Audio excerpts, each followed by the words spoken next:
আমি আল্লাহ তাআলা আসমান বানাইছি কারণ আমি আল্লাহ তাআলার জন্য আসমান বানাই নাই। আমি আল্লাহ তাআলার জন্য জমিন বানাই নাই। আমি আল্লাহ তাআলার জন্য চন্দ্র নক্ষত্র বানান নাই। আমি আল্লাহ তাআলা আসমান চন্দ্র নক্ষত্র যাহা কিছু বানাইছি বান্দা তোমার জন্য বানাইলাম, আর তোমাকে বানাইলাম আমি আল্লাহর গোলামির জন্য। সুবহানাল্লাহ। 2 নম্বর হরফ হলো মিম। জোরে বলবেন কি? মিম। মিমতে হলো আমাদের সুপরিচিত নবী হযরত মুহাম্মদুর রাসূলুল্লাহ, সকলে বলি সাল্লাল্লাহু আলাইহি ওয়াসাল্লাম। নবীর আদর্শ মাথা থেকে পা পর্যন্ত বাস্তবায়ন করতে হবে। যদি বলেন হুজুর দাড়ি রাখবো না, তাহলে আপনি ঈমানদার হতে পারবেন না। 2 নম্বর হরফ মিম। মিমতে হলো রাসূলের আদর্শ, রাজনৈতিক জীবন, অর্থনৈতিক জীবন, সকল ক্ষেত্রে সর্ব অবস্থায় রাসূলের আদর্শকে প্রাধান্য দিতে হবে। যদি আপনি বলেন হুজুর কোনো একটা মানি না, আপনি ঈমানদার না, আপনি এই আমানের মধ্যে আসবেন না। আল্লাহ তাআলা রব্বুল আলামিন মুফাসসিরিনে কেরামগণ বলেছেন এই মিমকে যারা মানবে তারাই হলো ঈমানদার। সুবহানাল্লাহ। জমিনে তো আসলাম, জমিনে এসেছি, আমরা সবাই তো আর কোরআনের হাফেজও না, সবাই তো আলেমও হতে পারি নাই। তাহলে কিভাবে বুঝবো এটা জান্নাতে যাওয়ার পথ, এটা জাহান্নামে যাওয়ার পথ? এই দিক দিয়ে গেলে সিরাতাল মুস্তাকিমের পথে চলা আসান হয়ে যাব।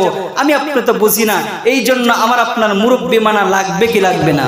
বুকে হাত দিয়ে বলবেন ঈমান আছে তো নাকি চলে গেছে? কারণ আমরা একটা সিগারেটের কাছে ঈমান বিক্রি করি, একটা ডিমের কাছে ঈমান বিক্রি করি। এই তো সামনে নির্বাচন, কি একটা অবস্থা! কেউ 500 টাকার কাছে নিজের মাথাটা বিক্রি করে দেয়, আছে না এমন?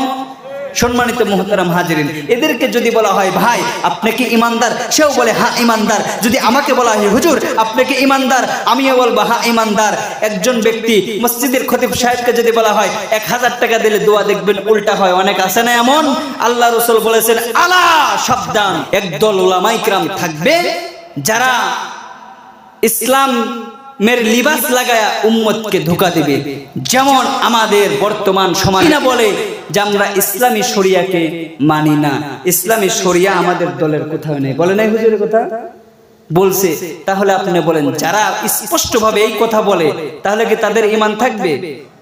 ঈমান থাকবে না। সম্মানিত মুহতারাম হাজিরিন, সওয়াবের কই জায়গায় করবা? মুফাসসিরিনে কেরামগণ বলেছেন 3 জায়গায় সওয়াবের করতে হবে। 1 নাম্বার সবর আনিত তোয়া, ইবাদতের মধ্যে সবের করবা।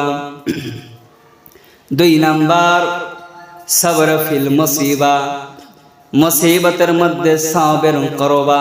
আল্লাহ তাআলা কোরআনের মধ্যে বলেন ইয়া আইয়ুহাল্লাযীনা আমানু ইসতাঈনু বিস-সাবরি ওয়াস-সালাহ ইন্নাল্লাহা মা'আস সাবিরিন। হে মানুষ ইসতাঈনু, আমি আল্লাহ তাআলার কাছে চাও, বিস-সাবরি ওয়াস-সালাহ, নামাজের মাধ্যমে ধৈর্যের সাথে চাও। ইন্নাল্লাহা মা'আস সাবিরিন, আমি আল্লাহ তাআলা ধৈর্যকারীর সাথেই থাকি। সুবহানাল্লাহ। আমি আপনি মসজিদ এখন বড় সুন্দর। মুসলমান আমাদের আকাবেরদের জীবন ইতিহাস থেকে দেখা যায় আগের জামানার মধ্যে মসজিদ এত সুন্দর ছিল না, মসজিদ এত সুন্দর টাইলস মজাক করা ছিল না। মসজিদ ছিল খেজুরের পাতার ছাউনি, ঠিক না বেঠিক?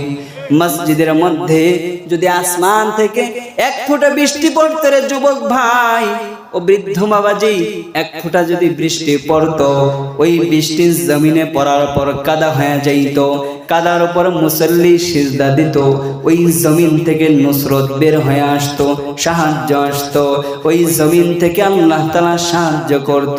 মুয়াজ্জিন আজান দিত। এখন কণ্ঠ তো ভালো, আজান তো আমরা সবাই দেই বড় সুন্দর করে, কিন্তু কোনদিন কি পাহাড়ের গুহা থেকে জবাব এসেছে? আসে নাই। কেন? সবর আনিত তোয়া, আমি আপনি ইবাদত করি বটে, কিন্তু সবরের ইবাদত করতে শিখি নাই। 2 নাম্বার হলো সবর ফিল মুসিবা, মুসিবতের মধ্যে আমাকে আপনাকে সবর করতে হবে। মুসিবত কেমন মুসিবত মুসলমান? হযরতে বেলাল রাদিয়াল্লাহু আনহুর নাম শুনেছেন? বেলাল এখনো ইসলাম ধর্ম গ্রহণ করে নাই রে যুবক। হযরত বেলালের উপর মুসিবত, একটু উদাহরণ দেন কেমন মুসিবত। আমার আপনার উপর তো মুসিবত আসে, আমি আপনি ধৈর্য হারায় ফেলি, ঠিক না বেঠিক? হযরত বেলাল এখনো ইসলাম ধর্ম গ্রহণ করেন নাই।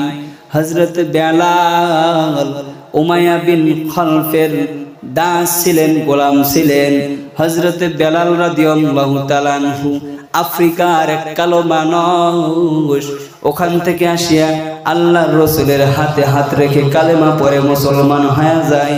উমাইয়া বিন খলফ জানতে পারে, জানার পর উমাইয়া বিন খলফ শোনার পর বলে, বেলাল তুমি কি ঈমান নিয়ে এসেছো? বলে হ্যাঁ।